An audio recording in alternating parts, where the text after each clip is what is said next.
जय भवानी। अक्षय तृतीया हिंदू धर्म के प्रमुख त्योहारों में से एक है।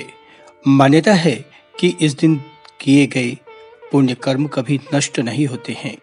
जप तप दान धर्म कर्म के पुण्य अक्षय रहते हैं। हमारे ऋषि मुनियों ने प्रत्येक त्योहार को धर्म कर्म के साथ अर्थ काम मोक्ष से जोड़कर हमें प्रेरित किया कि हम सतमार्ग पर चलकर जीवन में समृद्धि सुख शांति प्राप्त करें। आज हम आपके लिए वैज्ञानिक विश्लेषण करेंगे अक्षय तृतीया का और उस दिन खरीदे जाने वाले गोल्ड यानी सोने की मान्यता का। अक्षय तृतीया हिंदू और जैन दोनों के लिए अति विशेष है। जहां हिंदू आज के दिन भगवान विष्णु और मां लक्ष्मी की आराधना करते हैं, वहीं जैन धर्म के धर्मावलंबी इस दिन को वर्षी तप के रूप में मनाते हैं। भगवान श्री आदिनाथ ने लगभग 400 दिवस की तपस्या के पश्चात पारायण किया था। यह लंबी तपस्या 1 वर्ष से अधिक के समय की थी, अतः जैन धर्म में इसे वर्षी तप से संबोधित किया जाता है। आज भी जैन धर्मावलंबी वर्षी तप की आराधना कर अपने को धन्य समझते हैं। यह तपस्या प्रतिवर्ष कार्तिक मास के कृष्ण पक्ष की अष्टमी से आरंभ होती है और दूसरे वर्ष वैशाख मास के शुक्ल पक्ष की अक्षय तृतीया के दिन पारायण कर पूर्ण की जाती है। तपस्या आरंभ करने से पूर्व इस बात का पूरा ध्यान रखा जाता है कि प्रतिमास की 14 को उपवास करना आवश्यक होता है। इस प्रकार वर्षी तप तकरीबन 13 माह 10 दिन का हो जाता है। उपवास में केवल गर्म पानी का सेवन किया जाता है। भारतवर्ष में इस प्रकार की वर्षी तपश्चर्या करने वालों की संख्या हजारों तक पहुंच जाती है। यह तपस्या धार्मिक दृष्टिकोण से अत्यंत ही महत्वपूर्ण है।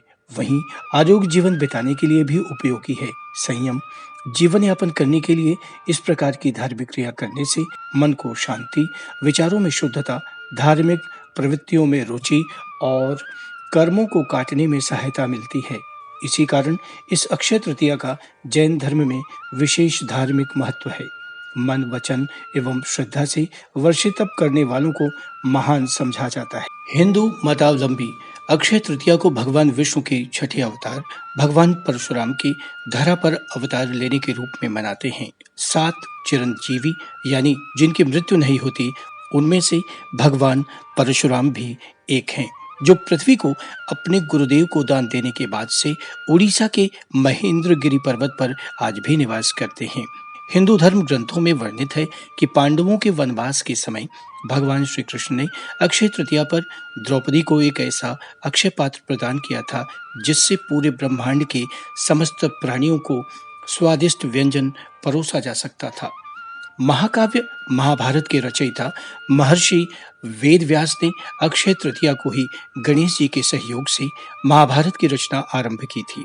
विष्णु पुराण में वर्णित है कि मां गंगा को प्रसन्न करके सगर के पुत्रों को मुक्ति दिलाने के लिए भगीरथ ने अक्षय तृतीया को ही धरती पर लाने के लिए कठोर तपस्या की थी और आज भी मां गंगा अक्षय सुख देने वाली जीवनदायिनी की तरह पृथ्वी पर विराजमान है। गंगोत्री मंदिर और यमुनोत्री मंदिर के द्वार अक्षय तृतीया पर ही खुलते हैं। मान्यता है कि द्वापर युग में भगवान कृष्ण के अनन्य सखा सुदामा अक्षय तृतीया पर ही द्वारिका गए थे, जिसके बाद से उनके जीवन में कभी दुख की छाया नहीं दिखाई पड़ी। अक्षय तृतीया के दिन कुबेर को धन के देवता के रूप में मान्यता मिली। अक्षय तृतीया पर ही जगन्नाथपुरी की रथ यात्रा के लिए विशेष रथ का निर्माण कार्य आरंभ हो जाता है। भविष्य पुराण के अनुसार इस तिथि की युगादि तिथियों में गणना होती है। सतयुग और त्रेता युग का प्रारंभ इसी तिथि से हुआ है, ऐसी मान्यता है।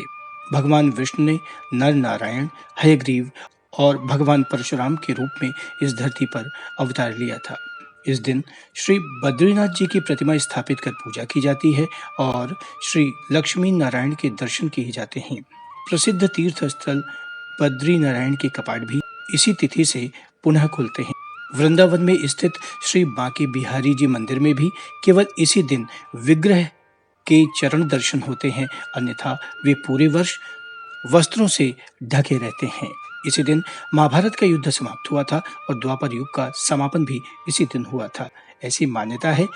इस दिन प्रारंभ किए गए कार्य अथवा इस दिन को दिए गए दान कभी भी नष्ट नहीं होते हैं। अक्षय तृतीया का सर्वसिद्ध मुहूर्त के रूप में भी विशेष महत्व है।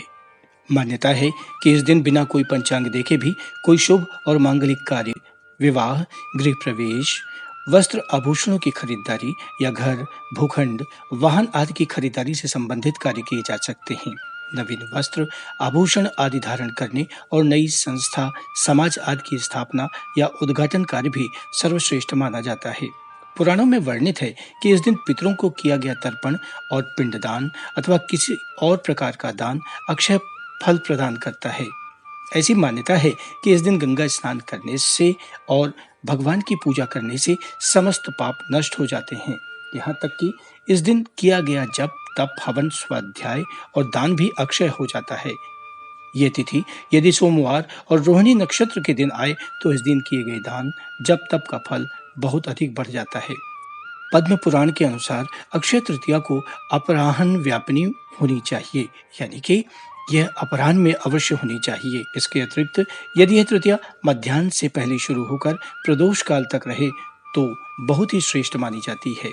यह भी माना जाता है कि आज के दिन मनुष्य अपने या स्वजनों के द्वारा किए गए जाने अनजाने अपराधों की सच्चे मन से प्रभु से क्षमा प्रार्थना करे तो भगवान उसके अपराधों को क्षमा कर देते हैं और उसे सद्गुण प्रदान करते हैं। अतः आज के दिन अपने दुर्गुणों को भगवान के चरणों में सदा के लिए अर्पित कर उनसे सद्गुणों का वरदान मांगने की भी परंपरा है।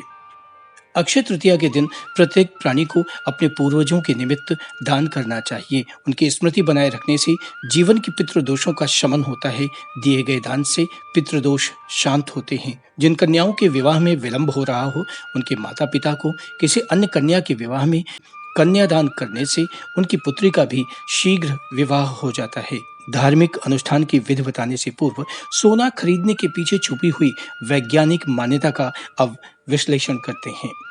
हमारे पूर्वज ऋषि मुनियों ने विपरीत काल परिस्थितियों के लिए धन संचय, अन्न संचय को आवश्यक बताया है और इसी क्रम में त्योहार, धार्मिक अनुष्ठान आदि के दौरान स्वर्ण, ताम्र, रजत आदि धातुओं के क्रय एवं पूजन का विधान बताया है। धातुओं में सर्वश्रेष्ठ धातु स्वर्ण यानी सोना यानी गोल्ड है। यह प्रकृति में मुक्त रूप से पाई जाती है और इसकी विशेषता यह होती है कि यह कई हजार वर्षों तक भी नष्ट नहीं होती है। यह वायु से कोई क्रिया नहीं करती, जिससे इसके रंग रूप पर कोई प्रतिकूल प्रभाव नहीं पड़ता है। सोने के ऊपर किसी भी केमिकल यानी कि रसायन का भी प्रभाव नहीं पड़ता। सोना लचीला होता है, इसके तार बनाए जा सकते हैं। इसकी वरक यानी कि फॉइल्स भी बनाई जाती हैं।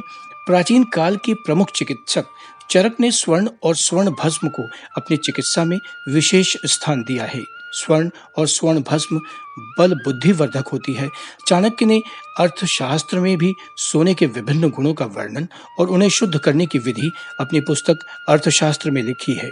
सोना आदिकाल से बहुमूल्य धातु के रूप में इसीलिए अपना स्थान बनाने में सक्षम रहा होगा और हमारे मनीषियों ने अपने अध्ययन में इसके विशेष गुण धर्म को जानने के बाद हमारे धर्म, कर्म, व्रत, त्योहार और उपहार आदि से जोड़कर हमें स्वर्ण खरीदने के लिए सदैव प्रेरित किया होगा। स्वर्ण के पीछे छुपी आर्थिक स्थिरता की भावना को हमारे पूर्वजों ने बखूबी समझा और इसको अक्षय तृतीया जैसे पर्व से जोड़कर हमारी परंपरा को भी अक्षुण्ण रखा। अब अंत में पूजन विधि की संक्षिप्त जानकारी भी आपको देता हूँ। प्रातःकाल ब्रह्म मुहूर्त में उठकर दैनिक क्रिया से निवृत्ति होने के पश्चात गंगा नदी में स्नान करके सूर्य देव को जल देना चाहिए। नदी के अभाव में घर में ही गंगा जल डालकर स्नान करना चाहिए। संकल्प सहित भगवान विष्णु और माँ लक्ष्मी की षोडशोपचार विधि से पूजा करनी चाहिए। भगवान को भोग में तुलसी दल, सफेद गुलाब का फूल या पीले फूल अवश्य अर्पित करने चाहिए। केसर, मेवा युक्त खीर भगवान विष्णु को और माँ लक्ष्मी को अर्पित करने चाहिए। ऋतुफल के साथ माँ लक्ष्मी को नारियल भी अर्पित करना चाहिए, क्योंकि यह मान्यता है कि नारियल में माँ लक्ष्मी का वास होता है। आज के दिन घर में 11 सफेद कौड़ी और एकाक्षी नारियल पूजन के बाद तिजोरी में रखने से धन धान्य की वृद्धि होती है। आरती, क्षमा प्रार्थना के बाद परिवार सहित प्रसाद ग्रहण करना चाहिए। आज के दिन भगवान परशुराम की पूजा करनी चाहिए। इससे आयु और यश में वृद्धि होती है। आशा है आप जानकारी से संतुष्ट होंगे। हमें स्नेह देने के लिए लाइक, सब्सक्राइब और शेयर करना न भूलें। जय भवानी।